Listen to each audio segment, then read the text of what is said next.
All right. Good evening, everybody. Welcome to Scotty Talks About. And as always, like every week, we go on and make sure that we're on live. And it looks like we are live here, and we are. So I'll turn our volume down so we can see. See, we are live. Welcome, everybody.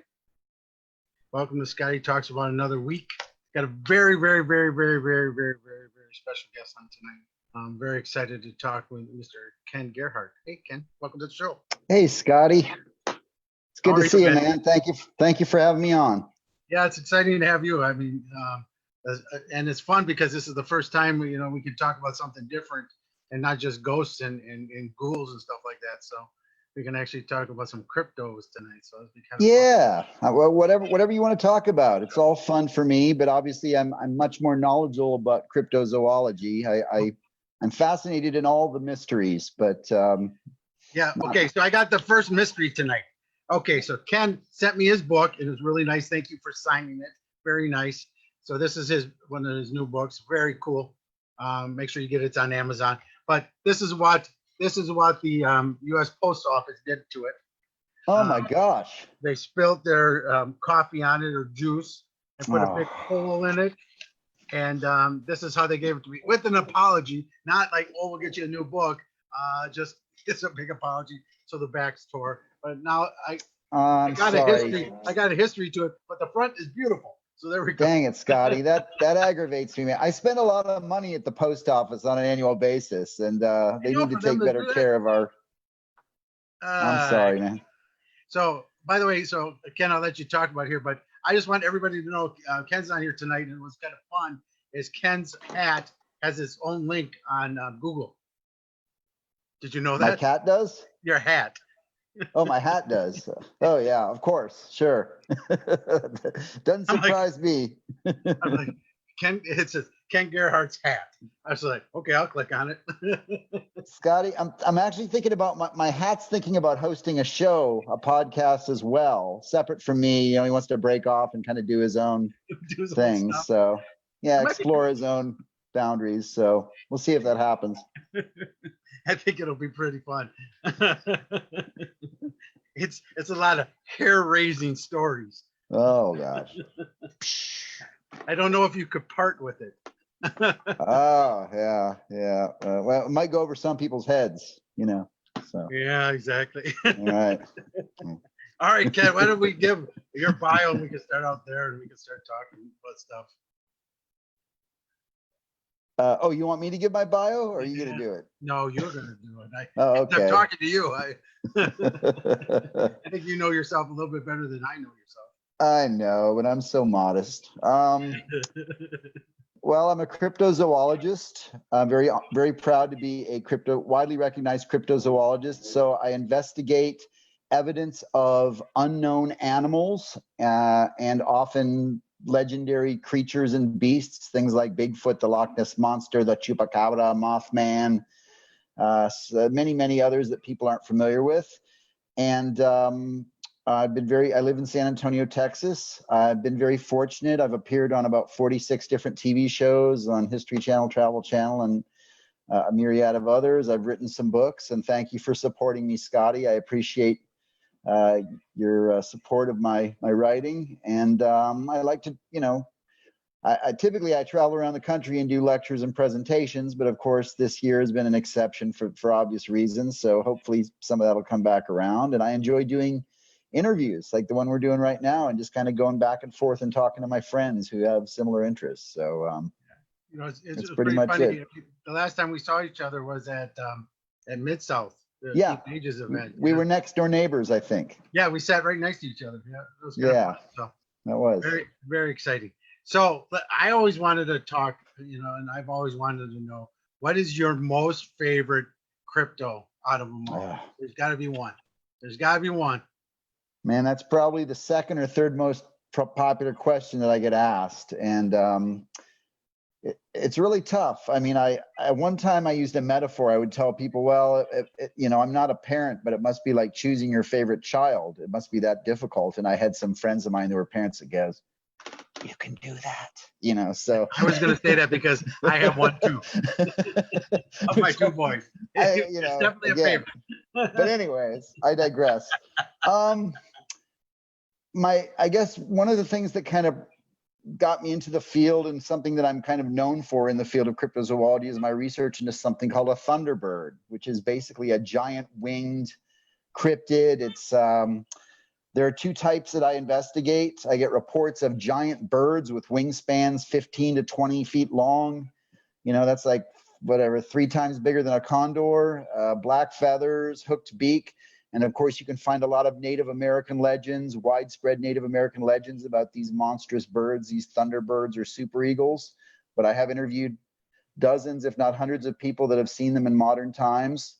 And I also get a lot of reports of another type that people say look even more prehistoric, kind of like a pterosaur, which is not a bird at all, but a flying reptile that lived, up until 65 million years ago alongside the dinosaurs. And they say they've got like these leathery bat-like wings, and sometimes they describe the head crest and the long tail.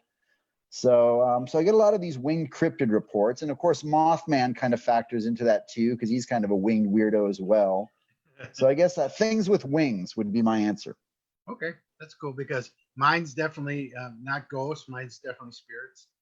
And we talk about it on this show that there's difference. Right. I don't get into the demons, and everybody knows that. But I always talk about the ghosts are the ones that haven't crossed all the way over, and spirits are the souls that crossed all the way over, went to your heaven, Summerland, whatever you want to call it, but come back and talk with us and help us, guide us, to show us that we have everlasting life, because we're that type of people. So and the reason I bring that up is because that's the same thing that I think a lot of like Bigfoot, for example. I don't think Bigfoot lives here on Earth. I think Bigfoot walks in, comes in, gets in, and then comes in and roams around, and then leaves. Because I don't think he's in the same universe. A lot of people think that. Yeah, because it's just, but I have to tell you, Scotty, that I sometimes I wonder if that's a type of bias because of who you are and what you do. That's how your filter and your prism of the universe is a little bit different than mine, which is fine. I love it. I love diversity and different points of view. It could be a lot of people think that, and it is strange that we can't get better photographic evidence of them and that we haven't found hard physical evidence of them. But I got to tell you, having investigated Bigfoot my whole life all over North America and seen all the evidence, it seems like an animal. I mean, it's weird that we can't find them, but there's not as much weird stuff surrounding Bigfoot as people think. People like to focus on the weirder cases, but those are pretty rare. Right. Usually people see Bigfoot crossing the road at night like a deer, or it's drinking water. And if it's supernatural, if it's interdimensional, why is it only seen deep in the wilderness? Why aren't people reporting it in Manhattan and in Cleveland? But if you look at it the same way, Ken, you look at just alien sightings. Nobody's getting probed in downtown New York. They're all in Kentucky. Well, you're mostly true, although there is a famous case about a woman that was supposedly abducted out of her New York penthouse apartment, and there were supposedly witnesses that saw her body like levitating out of her apartment window into a craft. I don't know the whole story, but maybe some of your UFO listeners will call in. But that shocked me too. I was like, wow, this lady was abducted by a UFO in the middle of Manhattan. But that's the story, so who knows? but the other thing is, I know that, and I'm not trying to make fun of it, because I thoroughly believe in the other creatures and everything, but I always wondered why can't we find, why hasn't there ever been a body, because if they're an animal, they would die. And I do see deer carcass, there's bear carcasses in the woods, there's other carcasses. Why haven't we found a Bigfoot carcass? That's my only only thing. Or no, maybe they don't, maybe they're out there, but we haven't found them. So that's a fabulous question, Scotty. It's a great argument for the skeptics. And actually, I have a whole chapter in my new Bigfoot book, The Essential Guide to Bigfoot, is dedicated exactly just to that question. Why haven't we found a body? And it's really a long answer, honestly, man. But the main things that I like to tell people are, they are exceptionally rare. Okay. There's probably only a few thousand of them spread all across North America from Alaska to Florida. So there's probably 1,000 bears to every Bigfoot. Okay. Right. And the other thing is, I want to address one of the things you said. We find bears in the woods. Do we? Do you know anyone that's ever found a bear in the woods? Yeah, my cousin has.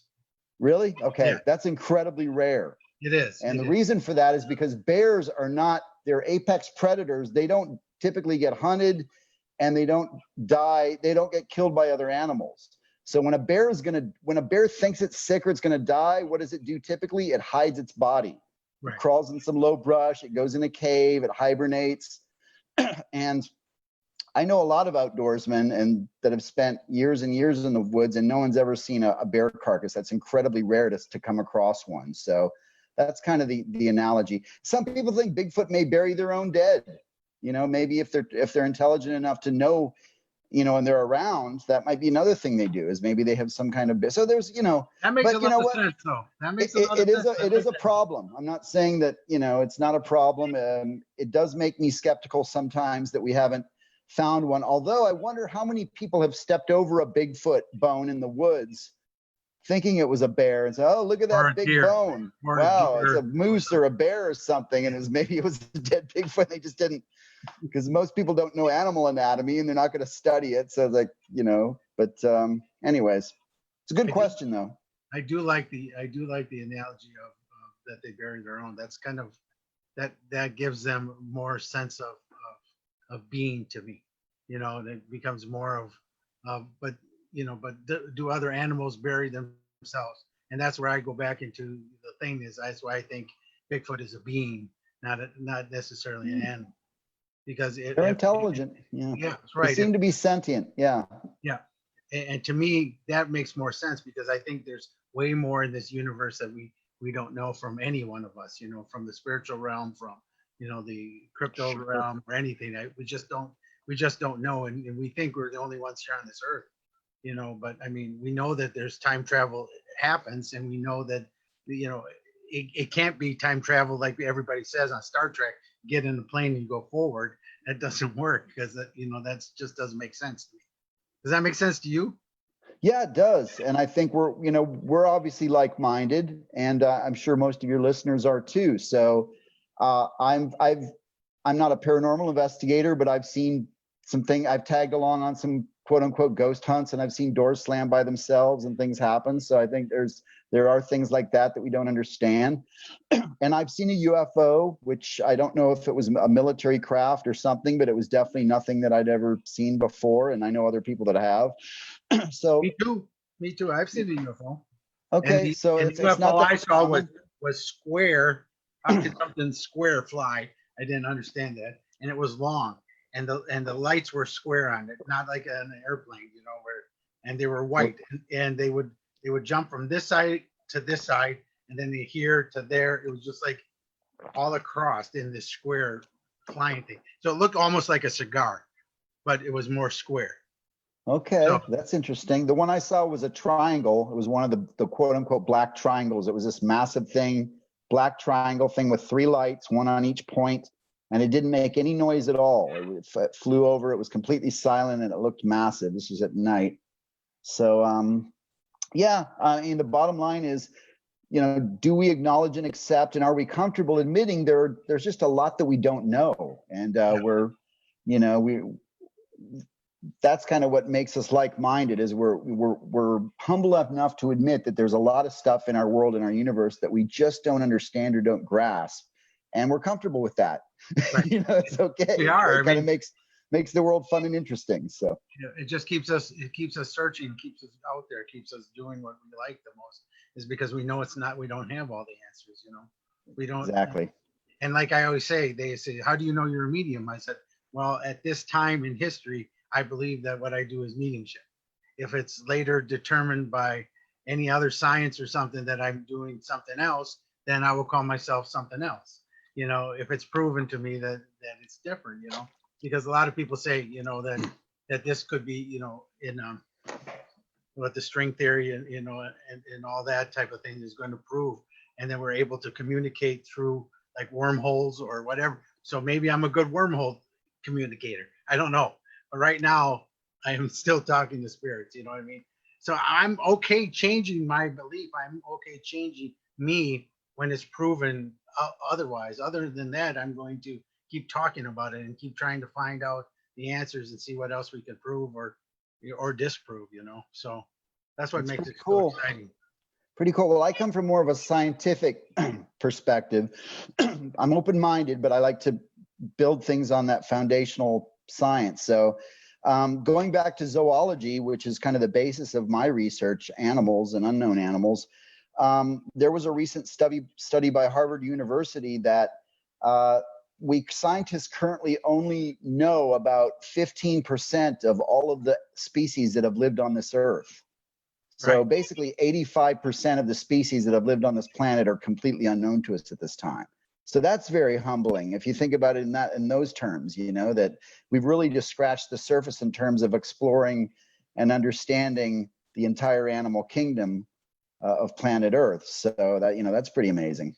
Yeah, but you know what's kind of neat is the fact that you and I are actually closer than what we even think, and we're finding out tonight is because I believe in the spiritual realm only through science, because you can't put spirit on top of something else and make it, you know, and say, oh, this, because it doesn't fit. It has to be the same.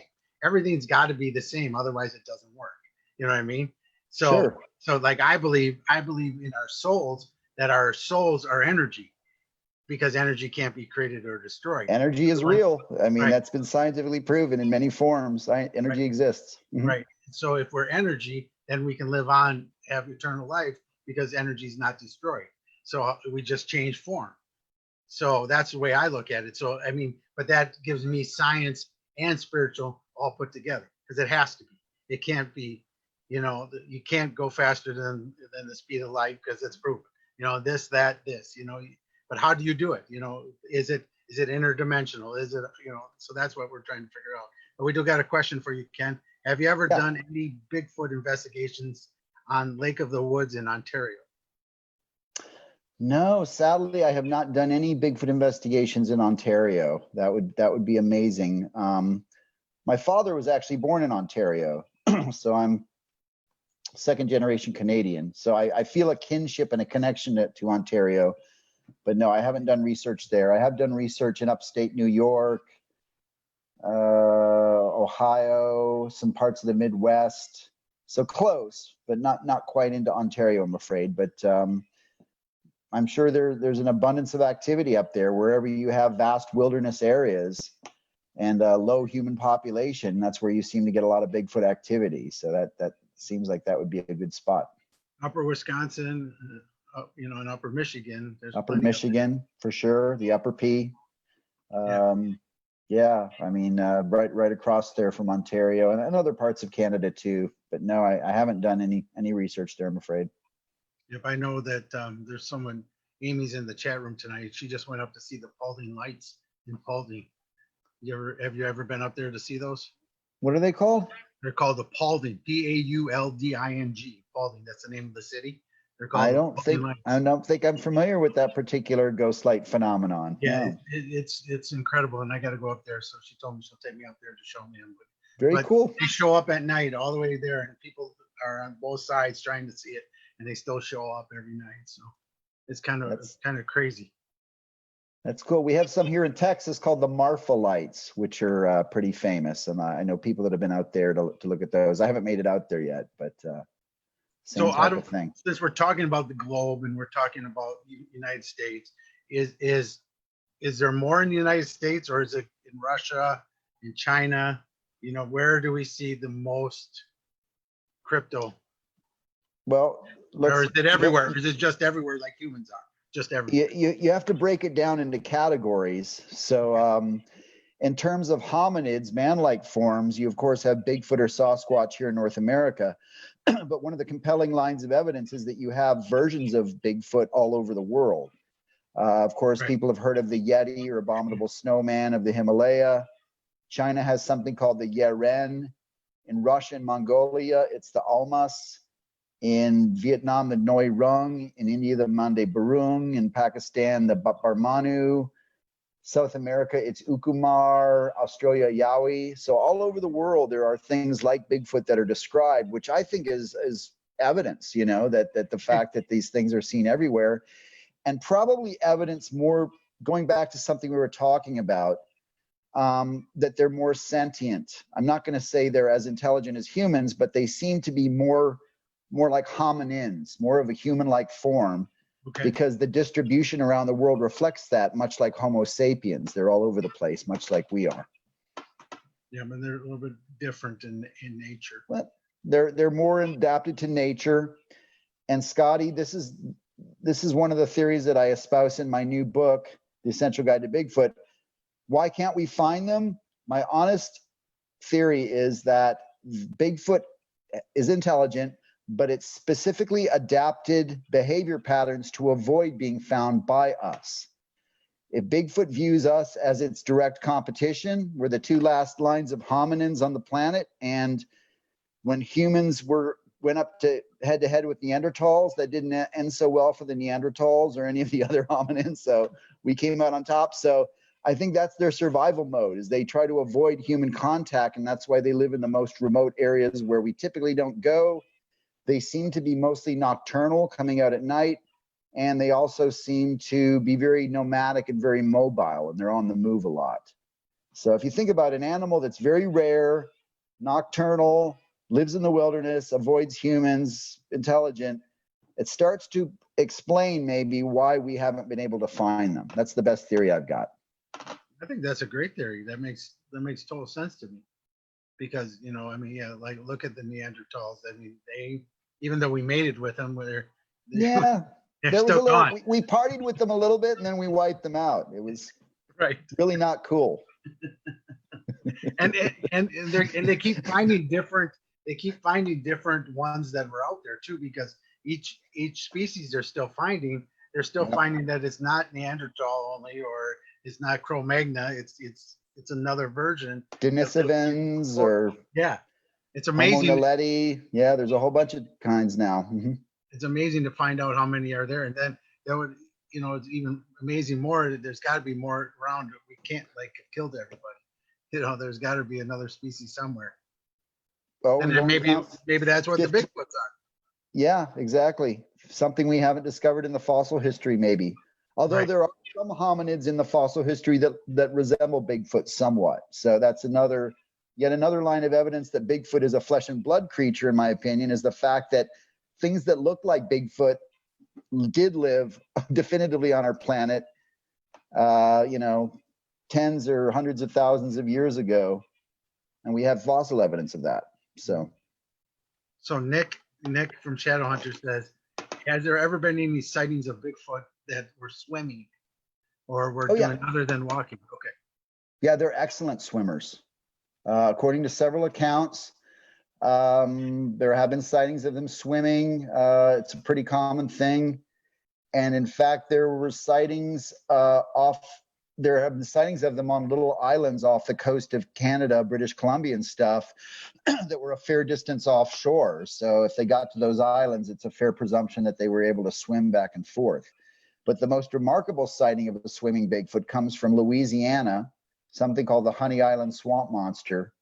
And there was an eyewitness named Ted Williams who actually disappeared mysteriously in the swamp years ago. So he's a mystery within a mystery. But he claims that he saw one of these Bigfoot creatures swimming in the Pearl River, and he said it was doing a breaststroke, like a human, like arm over arm, which, that's pretty remarkable if that's true. So, but excellent question. They're good swimmers. Yes.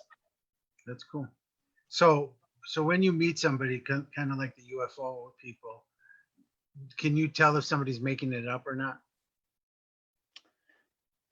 Yeah, I mean, not 100%, but Scotty, I like to think I've got a pretty good BS meter. And I've also studied a lot of, I have colleagues and friends that have worked in law enforcement and specifically in witness interrogation.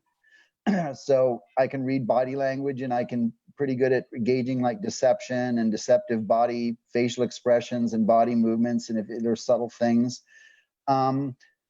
Sometimes I'll do follow-up interviews with people. Like I'll interview them one time and then maybe just randomly 2 months later, I'll call them up or pop in on them and I'll pretend like I forgot things, a little devious, I guess. And I'll ask them some of the same questions just to see how consistent they are. And that's always a very compelling thing as an investigator is if someone's story never wavers, it's always the same, exactly consistent, then, this person, but if people are changing details and embellishing and things, then sometimes it weakens the strength of the evidence, which is unfortunate. But I don't want to come across as being overly judgmental or mean-spirited. It's not, and I understand it because I do that same thing in the Here's the thing, Scotty, because I've also studied a lot of psychology and I've interviewed forensic psychologists and things. This is something that all humans have to acknowledge. People can have a fair percentage of the population, I forget what it is, at least 10 or 15% of the population is capable of having a pretty realistic delusion that, and this, I'm not saying the person is crazy, this person can be completely sane, they can keep their job, their family life, their social life, everything is normal, but within the fabric of that life, they've built this fantasy and they can convince themselves that something is happening that is simply a delusion that's not actually happening. That's not always the case, but I'm just saying that happens sometimes. Right. And that's something that we have to face the reality of that as investigators is that some people can have delusions and they're completely convinced that they're real, and it doesn't mean they're a bad person or they're crazy or anything else. It's just, it doesn't mean that it's, that it's a viable phenomenon. It's just something that they've experienced in their life, so.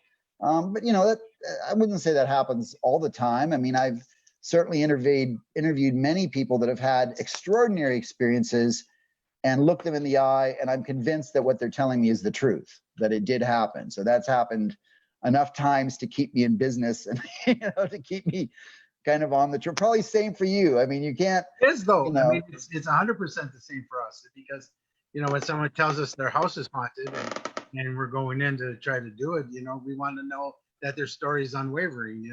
We'll usually have one or two people who call them up to make sure that the story they gave to one is the same as they gave to the other. And the more straightforward the answers are, and if they start making it more exorbitant, the story, then we know it's getting embellished. We know that there's more to it because spirit can only do so much when they come through. It's not like, right. They're not like picking up the blade and turn on the chainsaw and then carry the chainsaw across the room and cut my legs off my table so that it wobbles.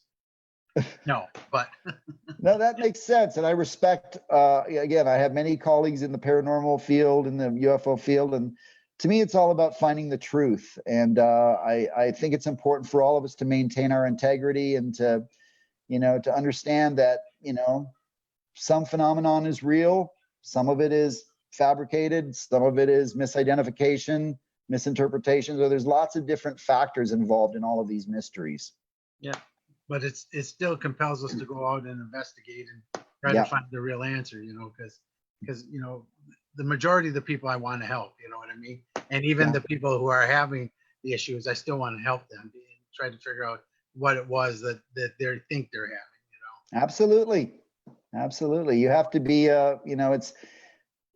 you provide a great service, Scotty. I mean, who else are people going to reach out to, or where else are people going to go if they're experiencing things that they can't understand, that phenomenon that's beyond their grasp of understanding.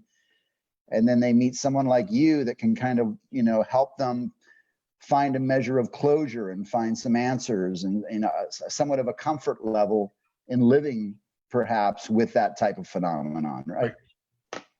Yeah, and most of it people get very freaked out. I mean, because this one guy had saw this person going over him, and he was waking up choking, and he saw this figure above him.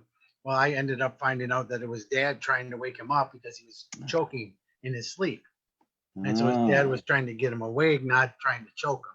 So it was the opposite. They were trying to get him out there, but he had his church in there trying to exercise. He had all this stuff, and I said, "You really want to get rid of your dad that bad?" They go, "What?" I said, "That's your dad."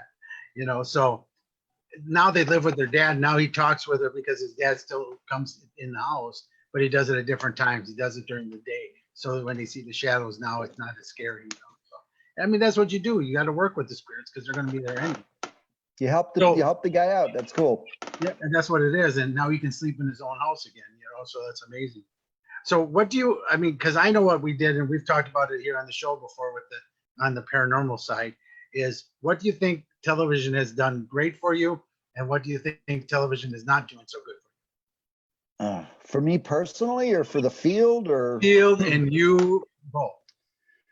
I mean, I certainly, I don't want to come across as being ungrateful or biting the hand that feeds me, because I do a lot of television.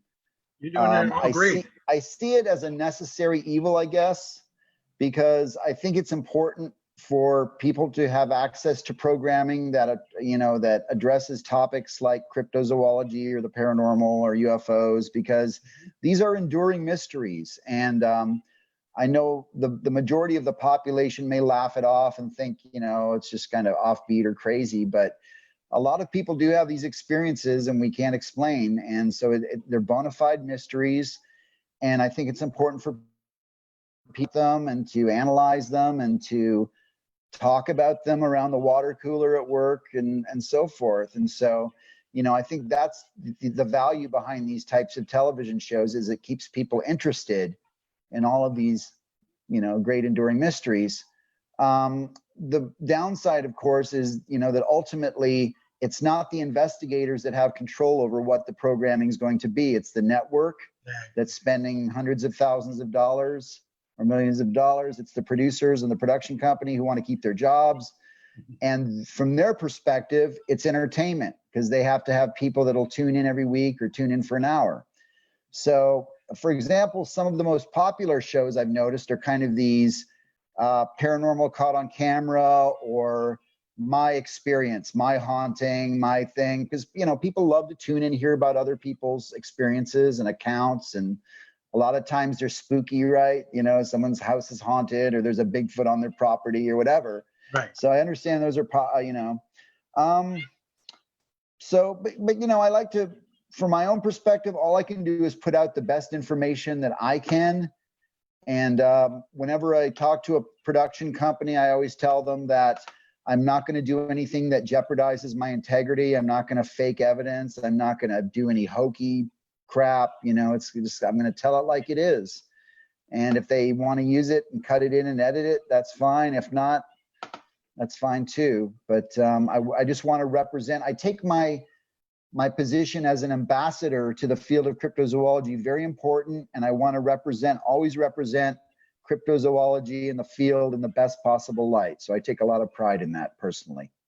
So that's great. I mean, I knew that you and I would be very similar to that, because, from the moment I met you, you were the same way. It was just, it's all about our integrity, because that's what it is, and I understand it, and I'm very happy, and I'm very similar to you. I'm very happy that the shows have been out there, because I even really got into the field when the ghost hunting shows came on.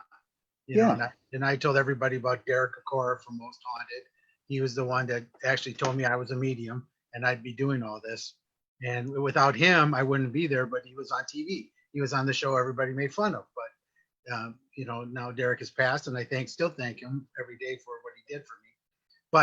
But without that, I wouldn't have got to do what I'm doing either. You know what I mean? So there is a lot of good in it. I mean, I went for an MRI today because I've been having issues with my knee for quite a while. And oh gosh, my arthritis is just getting really bad. So I'm trying to talk to the insurance company and get me a new knee. So I went, and the lady said to me, they asked me my position. I said, I'm a full-time medium. They go, what? And then she went off. She goes, really? Oh, you're a ghost hunter. She told all the other nurses. She's running up there, and the doctor comes in and goes, I hear you're a ghost hunter. You're a ghostbuster. I said, yeah. She goes, oh my God, this is so cool. And so that was more the story than my knee. I said, just fix my knee so I can help you. Yeah. Give me a new knee. Cool. But that's a good story, man. You gave them something to talk about when they got home, Right. But that's what TV does for the talk. And I don't blame it, because I've talked to everybody that's been on, even you. We can't make the editor edit any different way. That's not our jobs. You know, It's we're not our- out we there don't have putting it control out. on that. Right. Mm. And it is entertainment. We have to know that. But having it out there, having it talked about is, I think, is still the strongest point, because it's really giving us a platform where we can start doing the work correctly. Well, to your point, I mean, the whole thing that got me into cryptozoology was watching shows when I was a kid. When I was about 8 or 9 years old, I saw a TV show about Bigfoot, and that was when something really clicked for me. And then around that same time period, there was a show that came on. My favorite show came on every Saturday. It was called In Search Of, hosted by Leonard Nimoy. I love that show. And that really got me more interested in all these things, the Bermuda Triangle and the Loch Ness Monster and Atlantis and whatever they talked about. So yeah, the television shows, they basically bring people into the field. That's an excellent point, Scotty. Yep, it is. So out of all these now, so what is the one thing that you want to investigate that you haven't? It doesn't need to be crypto. It could be anything. You know, Ooh, we wow. talked about Bermuda Triangle. Well, I tend to look at these things more in terms of locations than specific cryptids, because I love to travel. I've been very fortunate. I've been all over the world to 26 different countries. I've been to every continent except Antarctica. That would be nice, Antarctica, but that's It's expensive. getting warmer. It's getting warmer. You should be okay to go there. Yeah, right. Wow, you know, too tough. South America, the nation of Bolivia, there are a lot of amazing mysteries. I've been to Peru, I've been to Machu Picchu and some of those places, the Amazon. Right. But in Bolivia, you have this vast wilderness area called the Madidi. A lot of mysteries down there, Bigfoot type things, giant snakes, maybe prehistoric survivals, who knows? Lost races. I mean, there are civilizations in there. Scotty, you know, there's like 100 tribes around the world still that are uncontacted by modern man. Right. They're usually protected in rainforest areas, and a lot of those are in northern Bolivia and those parts. Norway, Scandinavia, because it has a long, rich history of what are called sea serpents, which are these sea monsters that are reported off the coast, and that's been going on for centuries. Tasmania, because there's a mystery of something called the thylacine, or the Tasmanian tiger, which is an animal that supposedly went extinct in the 1930s, but there's still a lot of sightings. It's a very popular cryptid. And I think I'd like to go to the Himalaya, you know, maybe look for the Yeti. I'm a big Mount Everest buff. I watch a lot of documentaries on the death zone and these guys that climb and summit Everest. All that stuff fascinates me too. So, but the list is too long. There's just too many things. I want to go to Scotland. I want to go to Scotland, and I want to investigate all the castles.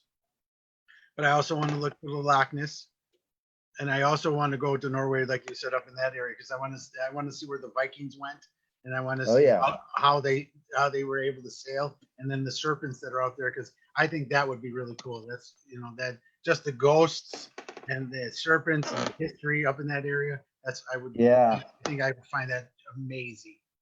That does sound awesome. Well, a lot of my ghost hunter friends seem to want to go to Scotland and Ireland. So that seems to be a pretty haunted places, a lot of haunted places, like you said, castles and things over there, I guess. So yeah, the other place would be Greece. Oh, okay. And get back into those times when, you know, because Greece was, you know, even bigger than Rome at one time, you know, so it was like. Sure. So, and then all the sailors that perished in that land, you know, and all the people that died early on were from that area of the, you know, the globe. So you're right. Civilization kind of sprung up there, or at least modern civilization. Modern did, yeah. Mm-hmm. And the other place I would like to go to Egypt. Oh yeah. See, I mean, that's, if you love history and archaeology, I mean, that would be the place to go, for no doubt about that. As a medium, that's one of my biggest things. When I was a kid, I wanted to be an archaeologist, but now they gave me the mediumship so I can still see it. So it's fun when spirits show me, like, this was our house before the remodel. This floor wasn't here, and this went like this, and I'm like, oh, that's pretty cool. Or we go into the ballroom and they go, now there used to be stairs up over here, and they're no longer there. And then I'd say to the people, weren't there stairs there? They go, yeah. How'd you know? I said, well, because that ghost just told me that they were right there. So that's fun to me, because I still get to see the archaeologists. I mean, and that's the cool thing too, is when when I go into museums, I have a great time with that because, I get the images off of things. And, there was one at the Milwaukee Public Museum where they had a slave ship that was captured and made into a pirate ship that was end up being sunk off of Massachusetts. And they brought up the boat and all its treasures out of it, and they have this touring show on it. And I end up talking with this guy, this pirate from there, and I'm telling Terry, my wife, I said, I just talked to one of the pirates, and she goes, all right, so tell me about him. And I told him about her, gave him his name, and I said he died. The boat sank in like 1716, I think it was. And I told him this guy died in 1717. She goes, no, it can't be. It's got to be somebody, because everybody in the boat died. And because I don't look at the history of that type of stuff, I tried to get it off the items. And she goes, no. I said, no, he told me he died in 1717. So we get to the end of this exhibit, and as we're almost walking out, there's a plaque on there that said 2 people survived. And one of the guy's names was the name I gave my wife, Terry. I said, she goes, well, there's the name. And it says he died in 1717 as a traitor to the United States. So they hung him. That's amazing. Yeah. So that's what's so fun about cool. it to me is in the same thing as you is I'd like to see this, and I like to see the history. I like seeing, I like knowing how we grew as a race. And I mean, that's got to be the same thing as you, because you're investigating races, you're investigating species that are growing that are, or maybe are only a couple left. Maybe this is the end of them. Well, you're true. You're close. I think it's more a case of, you love history. I love history too, but I love natural history. So like paleontology and the fossil history, and looking at all the lines of animals that evolved and came up over millions of years. And, you had the dinosaurs, and then you had the end of the Mesozoic area, and then the Cenozoic, and, all of the prehistoric animals that were kind of the precursors to modern species. All of that fascinates me. So it's kind of similar. It's kind of like when you go and you dig for a fossil or something, it's kind of like a parallel, right, to what you're talking about. You have these, because there was history. I mean, there's human history, and then there's natural history, and those two things have kind of coincided for thousands of years. So it's pretty cool stuff. You let me touch a fossil, and I can go, okay, he lived in a house with a brontosaurus as a maybe sink disposer. Have you ever tried that? Has anyone ever given you a fossil to see if you get anything off of it? I have tried it. I mean, only like around here, nothing that old, but I've done old guns from like the 17 and 1600s. I've been able to touch, and I could tell how they were shot and where they were shot from. So that is fun. I enjoyed that a lot. That's cool. Yeah. I mean, even in that, when I went with that pirate thing, I touched one of the guns because they had both of the cannons. And so I touched one and I touched the other, and I said, this is fake. This ain't the real one from there. And I told one of the docents there, she goes, yeah, how'd you know? I said, because that one's, you could just tell the difference. I knew this one was shot. I knew this one was done. And I said, I know this one's fake. And they go, yeah, that one's fake. So it was kind of very cool, man. It's kind of cool to see that, because I mean, that must be a fascinating. I can't even imagine what that's like, but that must be a fascinating thing to have that gift.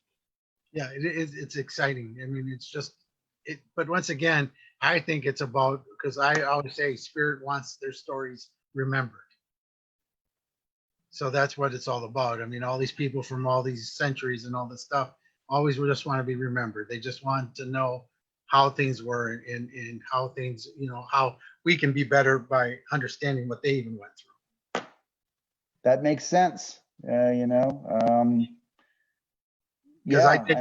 I've done some, like lately, that I met a spirit that died in 1917 during the last pandemic, and they actually showed me how it was very similar to what it is now, but without the masks.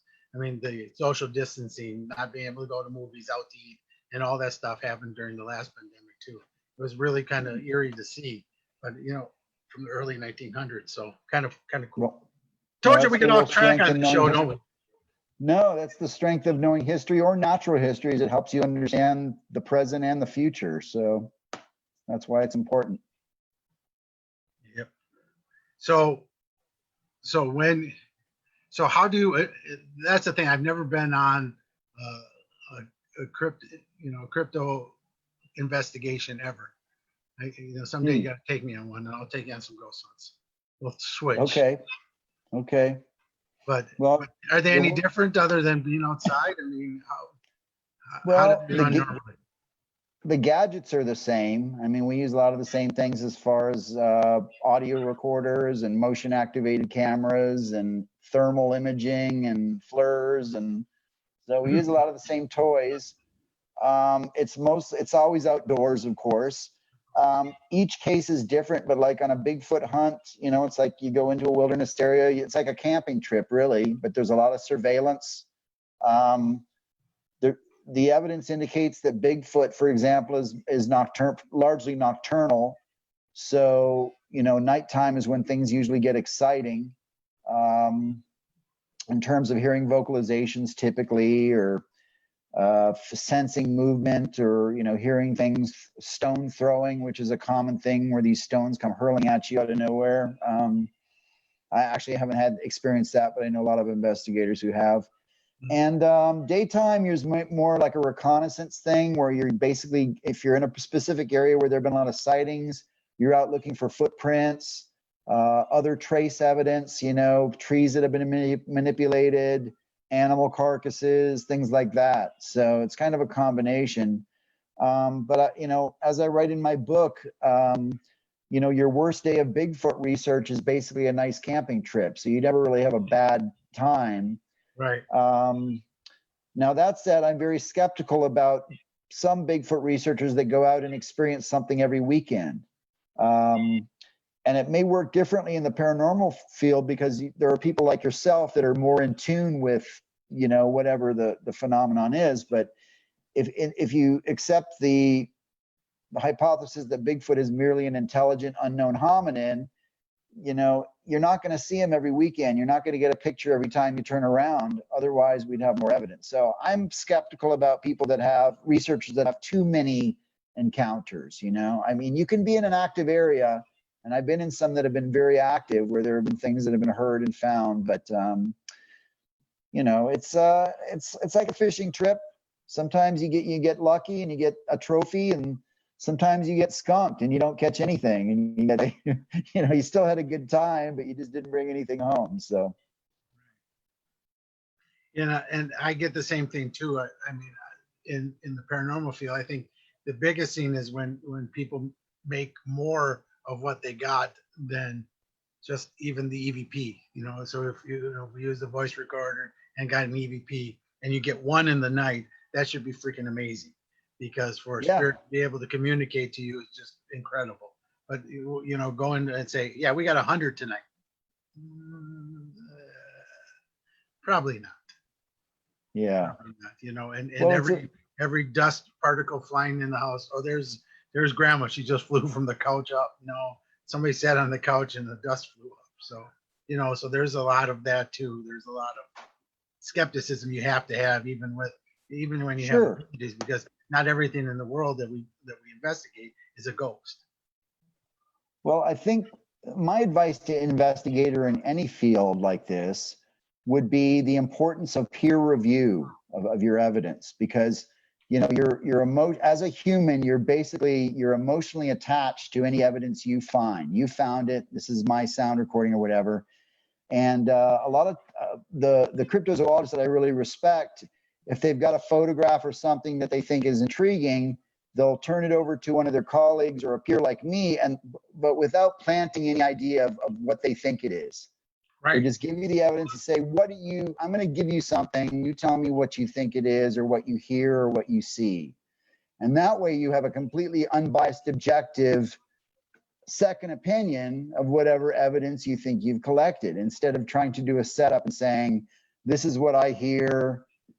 So I know it's hard for a lot of investigators to do that. They want to be not only the field researcher that gathers the evidence, but they want to be the lab coat guy that analyzes it and breaks it down and tells you all about what it is. But in true scientific method, which is what I try to endorse, it really is about having different peers working together objectively to say, okay, I confirm your finding. I hear that too. Or I'm seeing the same thing you are.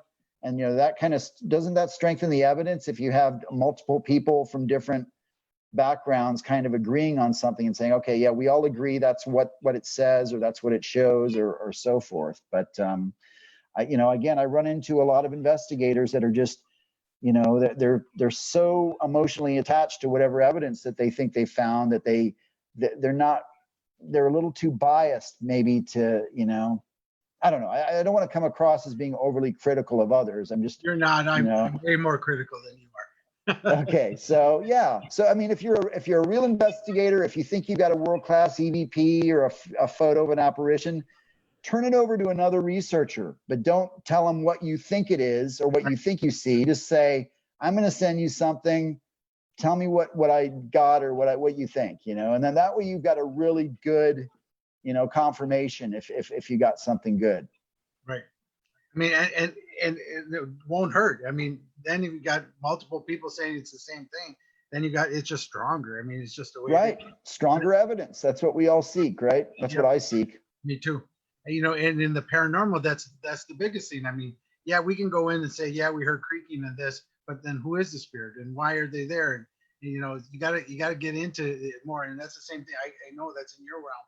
The more you have, the better it is. And then I always say, if another group can come in after us and get the same evidence and get the same type of voice or the same type of EVP, wouldn't that be even stronger? That somebody comes in with different technologies or different things and gets similar, evidence. I think that's amazing. It just proves that energy is there causing whatever is what we're catching, so I find that too. I mean, but a lot of times it's too much into egos. People want to get on TV. People want to do this, they want to, and I've been into restaurants and bars that want us to classify it as haunted so it could sell the haunted hamburger and have more people come in on Fridays and Saturdays. Right. Yeah. Well, that happens. Yeah. That happens in cryptozoology too, so, but, there are a lot of parallels, obviously, but, there's some differences too, but it's all fascinating. Yeah. The one biggest difference in the paranormal is people who classify that their property as their own. So this haunted place is only for us, nobody else. Yeah. Yeah, that just doesn't do it for me. That's kind of selfish. Right. It is. It really is. It's not what we want at all. So, but yeah, peer review is great. That's awesome. So, yeah. I mean, but the most you can get, and if it's not nothing, then it's not nothing. We move on. But if it's something, then you can say, look at all these people that have the same thing, and you can feel happier that you caught something. Absolutely. So, but the one thing that I don't like in the paranormal though is when all these people go to this real evil all the time. That's the first place they go. They go to demons and evil and all this type of thing, where most of 99.9% of it isn't. So. Yeah, well, you're right. I've come across that a lot of these going to conventions like the one we were at together, where there are a lot of quote unquote demon hunters, and they like to use that, and everything's possessed and scary. Again, there's a parallel in cryptozoology with like Bigfoot, because there's some Bigfoot investigators that want to make them out to be these kind of monstrous, evil, terrible things that they're constantly under threat by. And they talk about the most hyper aggressive things, where this thing was throwing rocks at me and growling, and that may be, but if that was the case, maybe it was just trying to get you out of its habitat. I personally view Bigfoot as being as afraid of us as we are of it. So it recognizes us as a threat, as I said earlier. They're curious about us, no doubt about that. They like to peek at us from behind trees and stuff. And if you get too close to their habitat, then they might growl at you or throw a rock. It doesn't mean they're out to get you. It just means, like any animal, it's going to protect its turf. So, but you're right. It's just, there's a lot of human nature in all of this, Scotty. And people find all of this fun and exciting, but some people also, they like the fear factor, that, oh, I'm really playing with fire here, this dangerous evil entity or creature or whatever. So, to each their own, but I like to be more scientific, and I try not to inject too much drama into any of it. So, Right. I mean, I guess that's huge, because that's what I don't either. I mean, so not everything's paranormal, but not everything's not paranormal either. So, so yeah. there's always a fine line in both, because I say, like in EVPs, if you get a growling, everybody goes, oh, that's demon. I was like, how do you know that person didn't have a tracheotomy on me? And that's how they talk. Yeah. They come through. How do you know? How do you know? How do you know how spirits can talk? Because they don't have vocal cords when they're energy. So how do they know that whatever they created, that's the only way they could create it? It's more about the message, not how the tone. And that's what everybody gets to. So, I mean, that's the same thing. So even as a Bigfoot, how do you know he's not trying to communicate? How is he not trying to get your attention, not throw you away? You know what I mean? It could be any. Yeah. No, that's brilliant, Scotty. I think you hit on a key point. You don't understand enough about the spirit phenomenon. Maybe they don't communicate exactly or are able to communicate exactly the way we can. And, that's of course called anthropomorphic thinking, where people project themselves onto something that they don't understand, like a spirit or an animal or a creature, and say, well, it's thinking this and it must do that. It's like, you really can't know. You can't walk in their shoes, so to speak. So, you're right. Maybe some spirits, maybe it's not as easy for them to vocalize in a way that we can. So they have to use other types of sounds and noises to, like you said, for their messaging. That could be a possible explanation. Yeah. And so that's where I can see that parallel, especially with the Bigfoot, because we don't know enough about them yet. We don't know. No. And All so speculation. for us to put that on them is kind of limiting our research too, because it's like, how do we know? We don't know. So let's see how it happens. If it happens every time I go in this place and they throw something, maybe then they want us away. But you don't have that evidence. You don't have that capability, and that's the same Right. thing in the spirit world. So It's an assumption. That's all it is. And you're right, Scotty. I always tell people, whenever I do a lecture, for example, I tell people I'm not an expert. I'm just speculating. right. But I consider myself an experienced speculator, because I've been doing the research for decades, and I've traveled and invented, interviewed hundreds of people and written, whatever it's taken. So I feel like my speculation might be a little more, enlightened than other people, but that doesn't mean that I'm an expert and I have the answers. I don't, but no one does. Yeah. That's what I always tell people. I'm not an expert. I just play one on TV. No. No, that's terrible. But no, I mean, I'm not either. I mean, because there's no definition yet. We don't even know what a spirit is, other than the stuff I hear. So I don't know officially what I'm doing either, but I know that I can validate it by telling people about their grandpa and what he looked like, and the words he said and how he said it, and people go, that sounds just like him. Okay, and that's validation for me. So no, I like the way you said it earlier. I mean, from my perspective, this spirit phenomenon is obviously an energy. It's a type of energy, and it seems to have an intelligence behind it, because it can communicate with people and do different things. So that's fascinating in itself. But you're right. I don't think we're truly capable of understanding or wrapping our heads around what it represents at this point. It's just so beyond our understanding. So we'll keep searching, we'll keep looking, and so will you. I mean, that's what it's all about, until we get Absolutely. some answers. And we might not ever get any answers, but then it might be just right on, one investigation away. We might fall into something that we thoroughly understood. So, all right. So I know this is one of Ken's books. So make sure you guys go out and get that. It's on Amazon. It's great. You can also, can they get it from you to get it signed? Yeah, I sell signed copies directly. If people contact me via social media, I'm on Facebook, Twitter, Instagram, or YouTube, whatever. But that's how, if you want a signed copy, they're available directly from me. But you're right, all my books are available on Amazon as well, unsigned.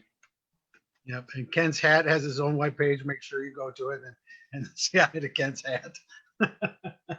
I laughed so hard when I saw that post. I was just like, wow, that's crazy. That's cool though. That's your sign, man. Here's your sign. It was right there. So, well, Ken, thank you so much for coming. Everybody, you can get me on my Facebook page and my business page, Scotty Rorek, Psychic Medium. We thank everybody for tuning in this week. Got a big announcement next week. I'm actually going to be the first show that Brian Harnwell from Ghost Hunters is coming back out to interview. So he's coming on next week. So Cool. excited to get him out of his 7-year retirement. He's coming back. He's coming on the show and talk next week. But Ken, thank you so much. Make sure everybody goes, gets their books from Ken, get their stuff. You can also get me and I can help you get in touch with Ken too. So thank you guys and have a wonderful evening. We'll see you guys all next week. Bye-bye and bye bonds.